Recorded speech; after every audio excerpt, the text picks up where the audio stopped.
మొన్న కర్నూలు దగ్గర బస్సుల జనాలని సజీవ దహనం చేసిండ్రు. ఇప్పుడు చేవెళ్ల దగ్గర బస్సుల జనాలని సజీవ సమాధి చేసిండ్రు.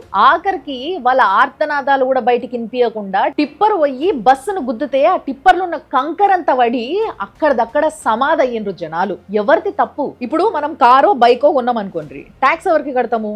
ఆర్టీఓ ద్వారా రవాణా శాఖలకు కడతాం, వేలల్ల లక్షలల్లా. ఇప్పుడు ఆ కొన్న కారో బైకో రోడ్ మీద తిరగాలి. ఆ రోడ్ ఎవరు వేస్తారు?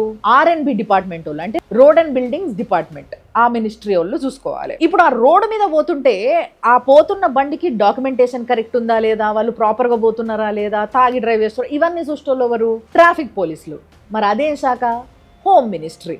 అంటే మన దగ్గర పైసలు ట్యాక్సుల రూపంలో వసూలు చేసేదేమో రవాణా శాఖ, మనకి రోడ్లు వేసేటోళ్ళేమో R&B డిపార్ట్మెంట్, మానిటరింగ్ చేసేటోళ్ళేమో హోమ్ మినిస్టర్. ఈ మూడు డిపార్ట్మెంట్లు కలిసి కమ్యూనికేషన్ లేకుండా, సింక్ లేకుండా జనాలను పిచ్చోళ్ళని చేస్తాయి. ఇప్పుడు చెప్పండి, తప్పెవరిది? స్వాతంత్రం వచ్చిన తర్వాత ఇలాంటి చెత్త సిస్టమ్ ని తయారు చేసిన నాయకులదా, లేకపోతే ఈ సిస్టంలో ఉన్న ఏవైతే లోపాలు ఉన్నాయో వాటిని ప్రశ్నించకుండా 80 ఏళ్ల నుంచి గుడ్డిగా ఫాలో అవుతున్న జనాలదా, లేకపోతే జనాలకున్న అమాయకత్వాన్ని బాగా క్యాష్ చేసుకుంటున్న ఇప్పుడున్న నాయకులదా? ఎవరిది తప్పు? ఈ మధ్య మీరు సోషల్ మీడియాలో చూస్తూ ఉండొచ్చు, చాలా మంది ఎవరైనా పోలీసు వాళ్ళు ఆపంగానే ఏంది రోడ్ ఇట్లున్నది, మీరేమో చలాన్ కట్టించుకుంటారు, ఇంత గలీజ్ రోడ్ కి చలాన్ ఎందుకు కట్టాలి అని చెప్పేసి అడిగితే అది మా డిపార్ట్మెంట్ కి సంబంధించిన విషయం కాదు, నా పని నేను చేస్తున్నా అని చెప్తారు. నేను ఒక్క గవర్నమెంట్ కోసమే ఓటేసినా గానీ ఇట్లా ప్రతి ఒక్క డిపార్ట్మెంట్ కి సెపరేట్ ఓట్లు వేయలేదు కదా. అట్లాంటప్పుడు సింక్ వాళ్ళు చేసుకోవాలి, వాళ్ళు చేసుకోకపోతే వాళ్ళ మధ్యలో సింక్ లేకపోతే నేనెందుకు కట్టాలి చలాను?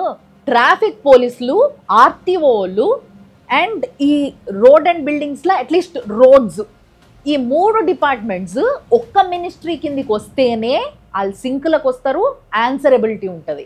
లేకపోతే మాకు సంబంధం లేదు, మాకు సంబంధం లేదు, మాకు సంబంధం లేదు అని ముగ్గురు చేతులు ఎత్తేస్తారు, జనాలు మాత్రం కుక్క సాగు వస్తుంటారు. ఇప్పటికైనా ఈ మూడు డిపార్ట్మెంట్స్ ఒకటే మినిస్ట్రీ కిందికి రావాలే అని పోరాడితే మనకి మంచిది.